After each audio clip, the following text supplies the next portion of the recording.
Hi, my name is Steve, and I'm going to walk you through the configuration of Strata's completely unique approach to migrating an application from OAM to Azure using a low-code configuration with no changes required to the application being migrated. All configuration in Mavericks is done through a simple, declarative, YAML-based configuration file.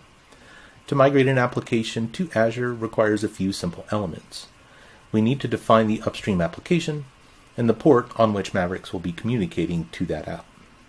Second, we need to define basic policy that enforces authentication to Azure.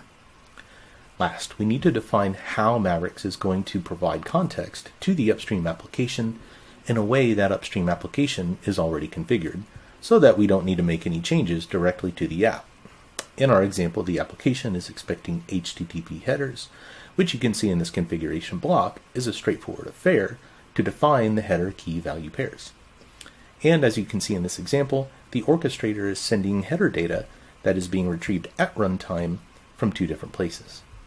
And this is what it takes to migrate an application from OAM to Azure using Strata's unique and straightforward low-code configuration with no changes to the migrated application. Thank you.